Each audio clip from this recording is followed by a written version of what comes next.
Okay guys, I'm here today with John Danaher, huge honor for me, Plácido. Guys, John just shot the 6th part of the New Wave series, all about guard passing, right John? Yes. And it's coming out amazing, like he's putting all his knowledge on the guard passing for no gi. I think it's something that everybody was interested to learn. So can you talk a little more, John? Absolutely. My students, when they first arrived in the competitive arena, were almost always known for leg locking.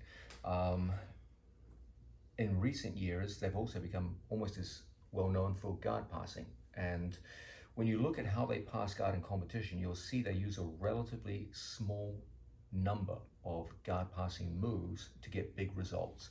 And what I wanted to do in this video is show what they do, how they do it, and how this applies to the no-gi passing game, because I do believe that passing no-gi is substantially different from passing with a gi. It's an interesting thing that in a room full of leg lockers, you have to get very good at guard passing. There's a number of reasons for this. First, the project of the squad was never just to work leg locks. This is a misunderstanding. When we first came onto the competitive scene, everyone said, oh, those guys are just one-trick ponies. All they do is sit back for leg locks. They barely pass guard. The idea was never just to attack the legs. That would have been the same mistake that I saw in Jiu-Jitsu earlier on. When I first began Jiu-Jitsu, almost all the submission holds were directed at the upper 50% of the body. If we just came out and just did leg locks, we would have been making the same mistake in the opposite direction. You still would be only attacking 50% of the body. You just attack the lower body instead of the upper body. The idea was never to attack just the legs. The idea was to attack 100% of the human body. Only when you attack the whole body can you create enough diversion that you can reliably increase your submission rate overall. If everyone knows all you're going to do is leg locks, it's only a matter of time until they evolve defenses to a point where the success rate goes to unacceptably low levels. You have to be able to attack the whole body. The only way you can attack the upper body from top position is to pass your opponent's guard. There are also some practical elements. In top level competition, there's quite a few athletes are more than willing to take substantial damage to their legs. You can go in and hit a very nice leg lock and do substantial damage and the guy just won't tap. At that point, you've got to start going beyond joint locks and you've got to start going towards strangleholds. And if you're in top position, the only way you're going to get to a stranglehold, you've got to get past his legs. There's no other way around it. In addition, as we said earlier, Bernardo, when you've got two guys who are both very good at leg locks, when they go into leg battles, 8 times out of 10, there's no result. I agree. They just escape from each other. Yep. It's very hard. If they're both relatively evenly matched in leg locking skills, guard passing is going to be what makes the difference. If you can't diversify your attacks into passing and legs and back and forth between the two, you're going to find it very hard after a period of time when everyone else catches up to your leg lock technology. So guard passing has become a very, very big part of what we do. One of the big themes that we work in this video, Bernardo, is the idea of there are 4 scenarios in which any passer has to exhibit excellence, and the demands of each are quite different. If we have Plácido. Joanne, what I would say, like every time I think about your team, for some reason comes on my mind Gordon. He was the leg locker guy and everybody was caring about the leg locks. Then in the ADCC 2017 or 1917, he was passing everybody's guard. Yeah. So I remember there was a lot of shock. Yeah, and I think I even heard someone saying that he was so much worried about the leg locks that even forgot about. And then I think it was Bahal, if I'm not wrong. And then Gordon ended up passing the guard because they were so much worried about the leg lock that he was, and then nobody was expecting that. So yes. Yeah. No, submissions, it's like investment. Diversification is king. You can't just put all your eggs in one basket. You have to move around the whole body. Now, 4 scenarios in which this series will work. The first scenario, you have to be effective inside a closed guard. Okay, as long as your opponent's legs are locked around you, you're in a situation where there's a tremendous imbalance in attack. Plácido can attack me from here. I can't do anything until I open my opponent's guard. If you can't reliably and effectively open an opponent's guard with minimum fuss and time, you're going to get frustrated. So the first big skill that we look at in this video is opening a closed guard in the minimum amount of time with the minimum amount of fuss. The second scenario, seated situations. Seated situations are particularly dangerous. Your opponent can stand up on you at any given time. They can elevate you into all kinds of attacks. They can use the momentum of their falling body weight to sweep you over in any given direction. This is a truly hazardous situation. And what you see is that the basis of their success here is the mobility of their hips. That's why in this video we show the squad favorite method of dealing with seated situations, which are variations on body locks and tight waists, okay, where we get direct control of a training partner's hips and draw them into situations where when they go to lift and elevate us now, it's very, very difficult. When they try to work their way into leg locks, again, they just lack the hip mobility to do so. When they go to sweep us side to side, the fact that I can keep their shoulders pinned on the mat and widen the base of my legs makes it very, very difficult, okay? So in a room full of leg lockers, you got to have strong body lock guard passing. It's just a tremendous way to enact one of the founding principles of this video production, the idea that when we go to pass someone's guard, you want to be able to negate his attacks first and then pass him second. There's nothing more unnerving than going into a dangerous guard where you feel at any moment you could be swept or submitted while you're trying to pass. It's like, that makes sense. maybe I win, maybe he wins, or you get nervous, you get gun shy. But if you can shut them down first, so they have no attacks on you, then you can focus on what you want to do and get all the momentum going in your favor. Nothing does that better than body locking, where we control our training partner's hips, draw the man in, and go to work from positions like so. We also spend some time looking at tight waists and how a tight waist grip, where we have open hands, works in conjunction with body locking, and how two generations of students in two different sports use these. If you look at my student George St. Pierre fighting in mixed martial arts, you'll notice he almost always used tight waist variations. So that he had a free hand to punch while he passed. He had a free hand so that after the momentum of very strong takedown attempts, he didn't just fall over and get swept with his hands locked together. But among the grappling students, where control is more important than fisticuffs, we emphasize much more body locking and staying with the body lock for protracted periods of time to get the results we're looking for. Once we go through the seated scenario, then we start looking at the supine scenario. Well, John, can I ask one question about the body lock test? I never know how should be my grip. Like, that's a great question. Okay, you will often see people saying, okay, how do I lock my man up here? Okay, a bunch of different options. And sometimes hurts the fingers, yes, you know. Yes, this can be a problem. I know where you're coming from. You've got a bunch of options here. First, with regards to my arms, you got a choice between center locks and long arm, short arm, where I go deeper with one arm and shorter with the other. Okay. Okay. And then the weight doesn't go over the fingers. Yeah. Right. So center lock has the advantage that it puts a wedge underneath my training partner's lower back. So it does damage to his mobility. However, it comes at the price that your fingers, wrists, etc. can get mangled in a competitive situation. Tight waist gives me a deeper control of the hips. Okay. It also means that any kind of go-go plata, omoplata from a very flexible opponent becomes exceedingly difficult to employ, okay? Yeah. With regards hand grips, if I go, the basic choices we have are 10 finger, palm to palm, and wrist to wrist. All you'll notice is that the circumference of my grip increases with the length of the grip. When I go wrist to wrist, the circumference of my arms is relatively small. As I go palm to palm, it widens. And as I go 10 finger, it widens further still. So if I want mobility of my grip, I go 10 finger. If I want to choke up to a degree, I'll switch to palm. And if I want maximum contraction, I'll go wrist to wrist and start pulling people in like so, okay? What you typically find is which grip you will employ will depend on whether you go symmetrical or long arm, short arm. If I go long arm, short arm, I want to maximize reach, so I'll go 10 finger and lock everything in, okay? If I, on the other hand, I want to go right in the center of my training partner's spine and I just want maximum contraction around the hips, I might go wrist to wrist. Bear in mind, this is going to be the most painful one, Bernardo. If you don't like people rolling over your hands, this one's going to hurt more than the others, okay? Now, an essential point of how we go to work here, I want to be able to put some kind of pushing force inside my opponent's knee. If I go wrist to wrist, that's impossible. So there's a trade-off here. I'm getting tighter control of the hips, but I'm getting less control of the knee. So 10 fingers gives me an ability to put an elbow inside the knee. So yes, my overall tightness around the hips was reduced, but my control of the knee was increased.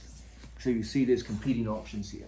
Now, Bernardo, you asked an interesting question that strikes my heart because I have severe arthritis in my wrist to a point where it's physically uncomfortable for you to do this. So a little trick for guys like us, maybe if you're getting older out there, young healthy guys don't need to worry about this, but guys like us, if I go palm down and lock, all the pressure goes on my right wrist. Okay, and if Placido goes back, I feel, it's not crazy pain, but I can definitely feel it. So what I do is I go palm down on the hand that carries the weight. Sorry, palm up. Oh, yeah, I know where it's going. Okay. Okay. Do an experiment, Bernardo. If you just put your hand here and he lies down, there's no pain whatsoever. It doesn't hurt at all. Okay. If I put a wedge underneath and lock like so, now he goes down, that hurts. Okay. So I lock like so, and I go 10 finger, and now he can put all his weight on me, I feel nothing. Okay. So there's also a specialized grip that I sometimes use when my wrist is really bad, if I've hurt it. I will go through and I'll lock like so. Okay, or like so that both of my hands are palm up. It's not the strongest grip, but it's strong enough. And some days when your wrists are really feeling bad and there's no ibuprofen around, you might do this. But so I will sometimes lock in just like so. But most of the time what I do is I go palm up and 10 finger, and I go long arm, short arm. So it takes a lot of the stress off your hands. Good question, Bernardo. Now, supine situations. We look a lot at the idea of toreando passes. I mean, I constantly coach my students on the importance of toreandos, but toreando without a gi is a very different proposition for toreando with a gi. Now that we got raised with the idea of establishing pant grips on training partner, either inside, outside, or what have you. And these were covered very well in the Go Further Faster series. But when we go to work without the gi, the solidity of your grips is greatly reduced. So the big question is, well, how are we going to grip? Okay, I go through almost every imaginable grip you can use, but the big theme that we're trying to push is you have to understand in no-gi toreando, your grips are transitory. They're there for a second and gone. You cannot realistically expect to hold with your hand a strong leg. He kicks, it's gone. Okay, so what we have to do instead is use a touch and go philosophy, where if he's in play, I will come in on a training partner. I never want his feet pointing directly at me. I touch, gain angle, and as I lose a leg, I should be ready to go into a second form of grip. And off that second form of grip, we'll go in and pass. And sometimes it might be second, third, fourth form of grip. But you have to get away from the gi mindset, which is establishing strong pant grips and turning people with the pants and holding the pants for extended periods of time.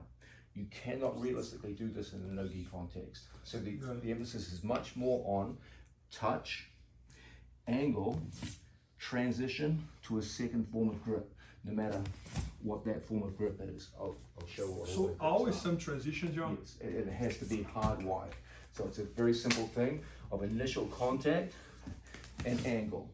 He goes into any kind of movement and we switch our grips off into some other form of attack. Got it. Okay. So that touch and go philosophy is a big part of what we work with toreando. Now, a natural question which my students asked many years ago, and which you're probably asking now, is, okay, that's cool. What if you can't get angle on people? What if you just can't get advantageous angle? That's when we go up the center line and we use palm-line methods. What we are trying to avoid throughout this video is situations where I'm fighting my opponent's legs with my arms. That's a losing gambit. Even though I'm heavier than Placido, his legs are stronger than my arms. So this is what we're trying to avoid. I'm sure you've all been in those frustrating situations where you're trying to lift people here and they're scooting back on their shoulders and you're like, oh my God, it feels like he weighs like the weight of the world.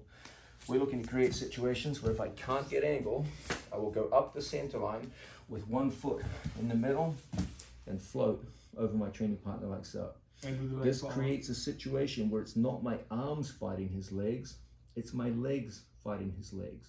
That's an even fight. If I need to separate Placido's right knee and right elbow together, pushing on my chest, from here, look how my legs effortlessly separate his knee and elbow, because my legs are every bit as strong as his legs. And as a result, we can pass easily. That's awesome, John. Now, so you don't even need to use your arms, you just... Yeah. My arms are used for base, and my legs fight his legs, as opposed to a situation where you're trying to use your hands to fight legs, which is just a disaster. Okay. Now, the fourth scenario we look at is not only my favorite, but I believe it's fair to say the favorite of all of my students as well. One of the big catchphrases that you'll see throughout this video is that we use a very small set of guard passes. Essentially, it all comes down to variations of toreandos, body locks / tight waist passes, pommeling, floating passes, and half guard passes. Our intention is to create sufficient pressure through the use of the first three to get to the fourth, half guard passing. I put a huge amount of faith in the ability to secure the head and the hips and pass out of half guard more than any other method. So a big part of what we do is we create pressure, drop into half guard, and pass from there. The reason for this is simple. Half guard is the only form of passing where you control the head before you pass. Okay? Normally, toreandos, for example, you go to control your opponent's legs and hips, and then you work your way up to the head. Okay? Float passing similar, body lock passing similar. Okay, but half guard passing, you control the head prior to the pass, and as a result, it's inherently more controlling than any other form of guard pass. My legs control his hip line, and my chest and upper body control his shoulder line. Okay, so the two focuses of the human body, hip line and shoulder line, both get controlled at the same time. And that's why it creates such strong and controlling guard passes that nothing else can really match.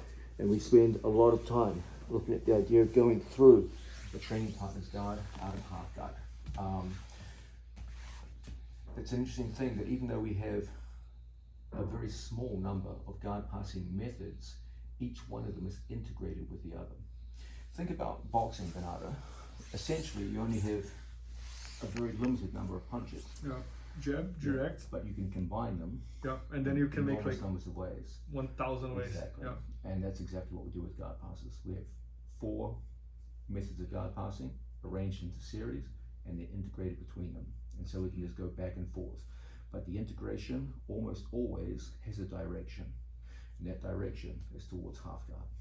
If we can get chest to chest, control them, and John, I'm a half guard player myself, and no gi, if they get my head and the underhook, it's a problem. It's a problem.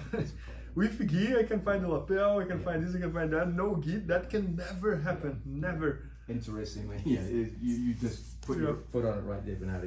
If they get control of shoulder line and hip line, no gi, it's an issue. It's going to be tough to recover. We talk about this in the video. There's two knee positions. You'll remember Placido talked about the 2 knee positions of our half guard passing theory. That if you took a decent blue belt and started him with those 2 knee positions, 8 times out of 10 he would pass a world champion black belts. I believe. Just because it's so inherently controlling. Yeah, I believe. And so we go through all of those elements and look at how no gi guard passing squad style goes to work. No, I fully agree. Well, John, so to summarize, we have the body lock pass. Body lock / tight waist. Body lock is connected hands like so, and tight waist is one arm long, second hand, my hands are not connected, and working from situations like so. And I can go between the two depending on what I want. Okay. Got it. So you'll see my mixed martial arts students typically work tight waist, and my grappling students typically work body lock. Got it. So we have the body lock pass. We have like some sort of loose pass. Toreando variations. Variations. Essentially, there's a body lock series which we use against a seated opponent. Yeah. there's a Toreando series we use against a supine opponent. Yep. If you can't get angle and use the Toreando on the supine opponent, then we go the pommeling method. Leg pommeling. Go Yep. right up the center line. And everything drives towards the preferred the half method, guard. the half guard. So half guard is the Yes. umbrella. Yes. So if you had a hierarchy, I got it. the half guard passing would be. No, that's amazing. Well, John, what fascinates me about you is that it's like hours of content, but every time I watch you, I always try to learn one thing, you know, like if I learn one thing from you per day, I know my jiu-jitsu is gonna get much better. So today, for example, my one thing was the border lock pass. Yes. I didn't know those details about the grip. And I love it how you have like a science for that. You know, like I was expecting that you would show me one grip and you show me like 6 different grips for if he does this, if he does that, if he does. It's funny you say that because when people tell me I saw your videos, they actually reflect that theme almost every time. They say like, you know, there's too much to take in on any given setting. But if you grab one thing per day, per watching, yeah, no, that's amazing. Yeah, so guys, the 6th part of the New Wave series, all about guard passing, with all those concepts about guard passing. It's going to be at bjjfanatics.com soon, so make sure you check that out. And maybe by the time you're watching, it's already there. So thanks so much, John. Thank you, Bernardo. Thank you. Thanks, Placido. Thanks for your work on this. Please help me out to grow my YouTube channel. Just click subscribe. And to watch more videos, just click under see more videos. I hope you enjoyed. BJJFanatics.com. Use the promo code YouTubeFaria to get 10% off any instructional video. Improve your jiu-jitsu faster.